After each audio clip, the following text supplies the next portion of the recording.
I'm the founder of Go Running Tours, and we're doing these guide interviews to sort of show a little bit what's happening in the engine room of Go Running Tours and also introduce my colleagues around the world. So this time I'm speaking to Emily in New York. Hi, Emily. Hi. Good to meet you. Tell us about you.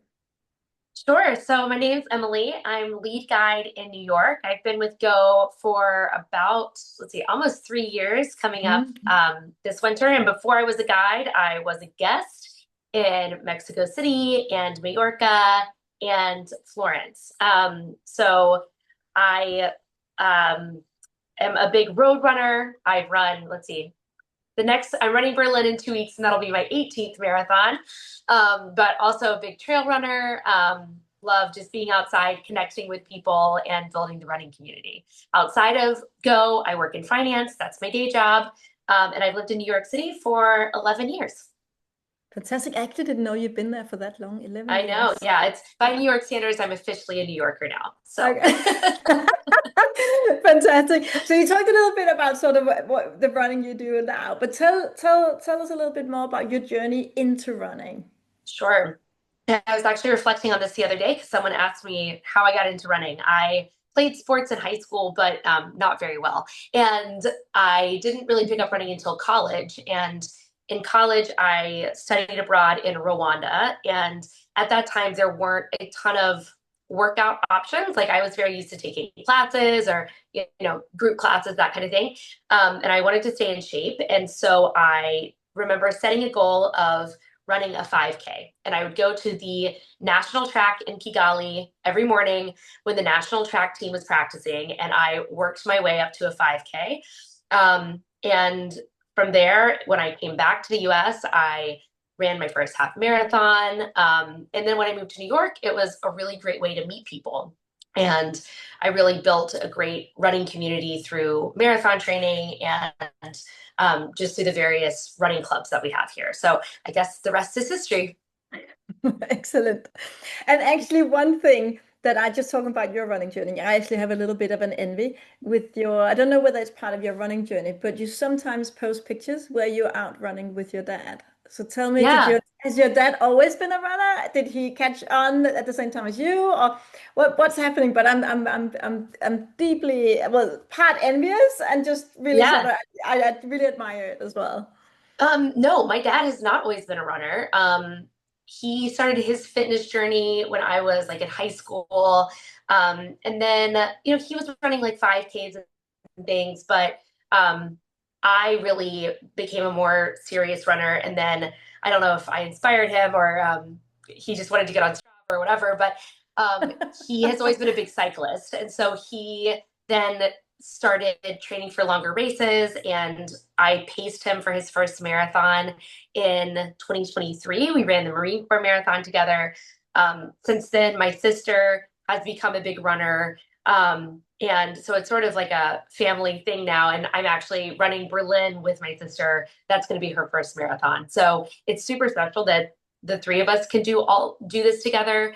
My dad is really into trail running, and so that's something that every time I go home we get to do together. And I just feel really lucky that like it's another way for us to connect um and do these things together. Yeah, it's really cool.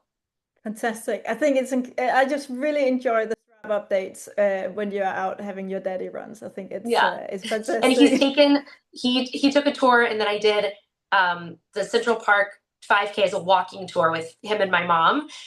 So they love the Go running tours. And he actually did one in Mallorca. So I don't know, All maybe right, he's your fantastic. next guide in rural Virginia. Yeah. Excellent. Cool.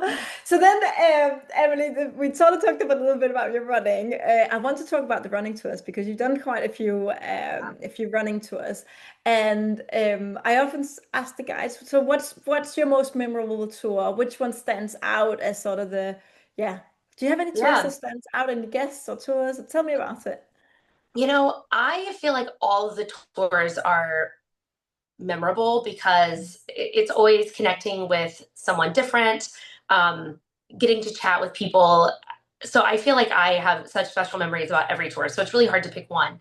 But one that I really enjoyed this year that happened in the winter was a family from the UK.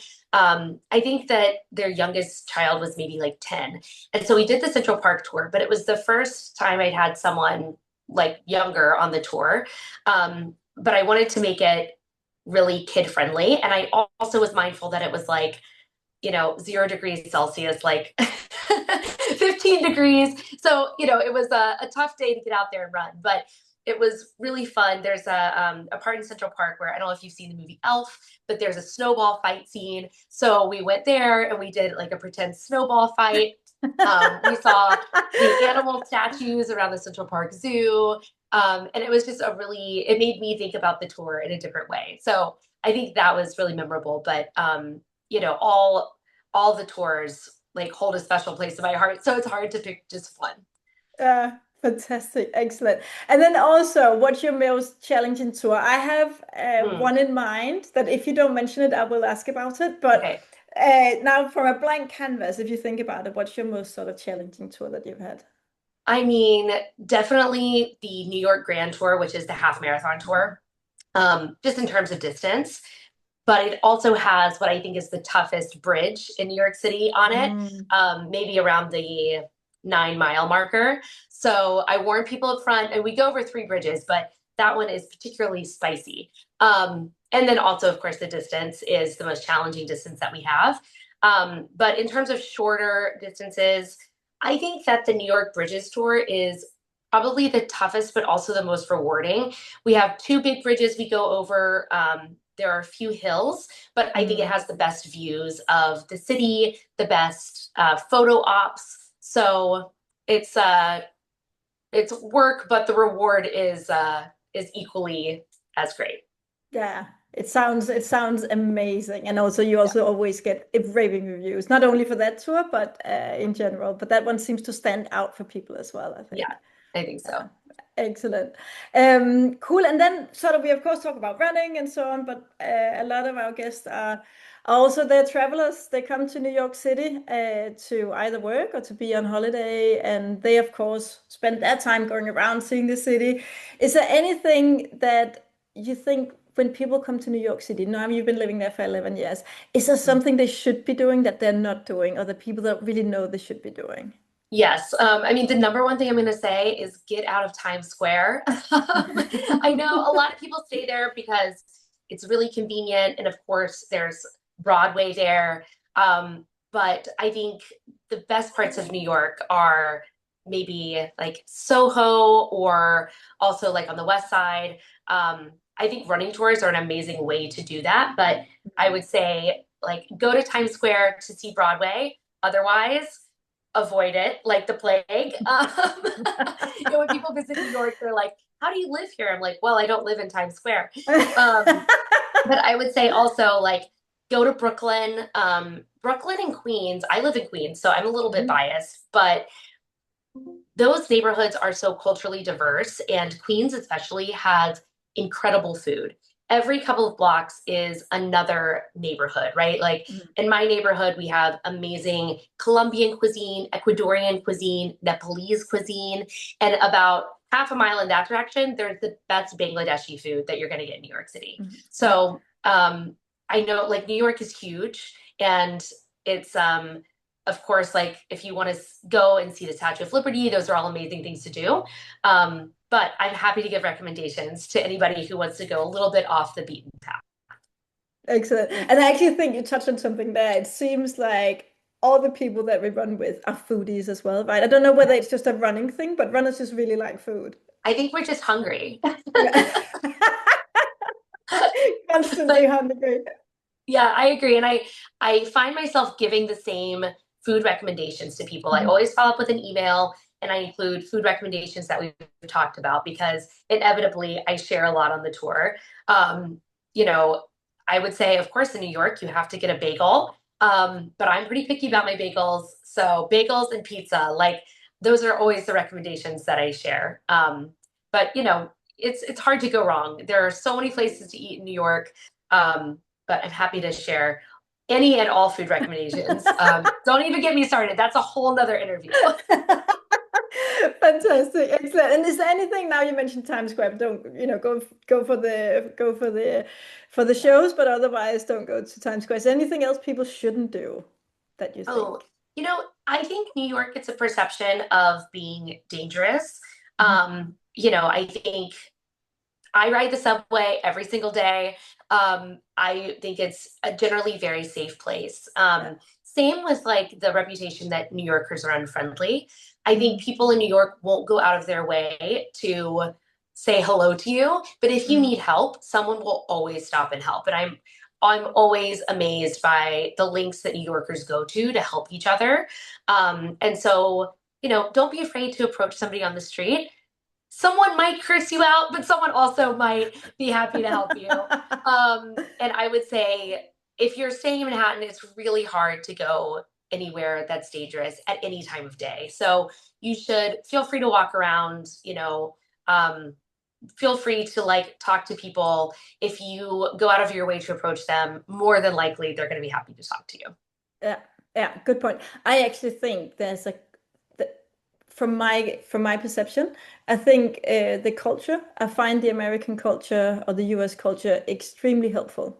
Mhm. Um, so I really think that you guys are very, very helpful. It almost doesn't matter what in what situation. Yeah.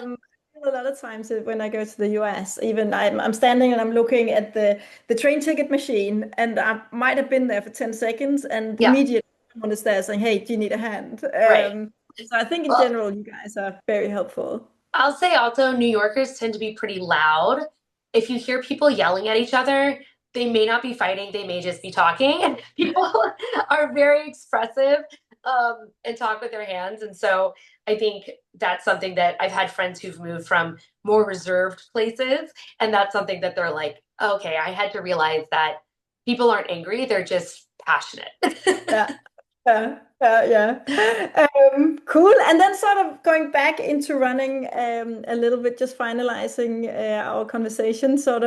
I always ask what's sort of your advice to runners. But before I Mhm. ask that, I want to know now that you run a lot, you run in the mountains and so on. And what's your biggest mistake that you've made as a runner, if you made any? Going too fast. That is something that I've always struggled with is like taking easy runs easy. And I think I used to have this idea that um, every run that you go out, you need to feel like you've been working really hard and you need Mm. to, I think I felt like if I didn't feel like that, it wasn't a quality run. But what I've learned through many coaches and many people who are faster than I am, that easy running is Yeah. where you build the bricks of your foundation for Yeah. training or just for your fitness. And so now I wear a heart rate monitor. I do all my easy runs by heart rate because I Okay. don't trust myself to do it by feel. But that's really like my number one thing. And I will say, when I've taken a step back and I've taken more breaks and I run more for fun and for enjoyment and let myself take it really easy, I've gotten a lot faster. Yeah. So that for me has been a big lesson. Yeah. Yeah, good point. And is that sort of what's your best advice to runners? Is that go slow, or do you have another best advice for runners? Um, let's see. I mean, I think that running versus training is different, right? Like I treat casual running differently than I do training. Hmm. But I would say if you're just getting started, it can be super intimidating to maybe feel like you don't look like a typical runner, or you don't have all the gear that all the runners have, or etc. I think the amazing thing about running is that at the end of the day, we can spend a ton of money on different stuff, but all it really requires is a pair of shoes, putting them on, and getting out the door. And I think it's such a cool sport in that it's really you versus you day in and day out. And every time you go for a run, you are progressing towards your goals. And it's something that only you are in charge of and only you can achieve. So I think that's it. Just get started. And Yeah.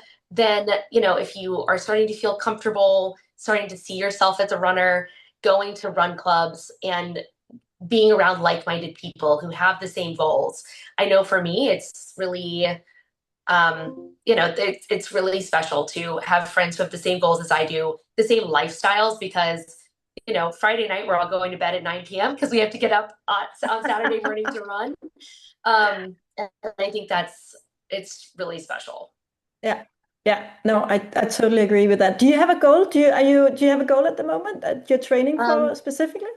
so Berlin, my goal is to have fun Yeah. with my sister. That's like, I think that'll just be a really cool opportunity. New York, I'm debating. I would really like to get under 3:15 for the marathon because that time qualifies you. And then I wouldn't have to worry about how to get a bib in the future. But I think I have two spring marathons, Boston, and then doing Paris as a girls' trip. And then after that, I think I'm going to focus on ultras. I have a few in mind. I want to do a 50 miler next year. And then someone put the idea of a 100 miler in 2027 into my head. So that's sort of what I'm working toward. I think I love, focusing on speed, but I think I really love being outside and in the mountains. And so for me, it's probably going to be moving from that speed goal to a distance goal. Yeah. Yeah. Excellent. How amazing are your friends that you can do a girls' trip to the Paris Marathon? I think that's Right? incredible. Yeah. I heard it was happening and I was like, yeah, count me in. Like, baguettes, and I mean it's really, that's kind of like my ideal girls weekend. So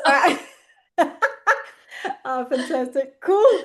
All right. So that's actually the end of the interview. There's one thing that I've sort of saved a little bit, Emily, so we can cut it out if you don't want to talk about it. But I remember sitting on Slack one day and you wrote to me and you were like, Lena, what did we do? I went on this tour and I was really ill halfway. So I don't know whether you want to share the story because I think it's like that's like really the life of a running guy, yeah, right?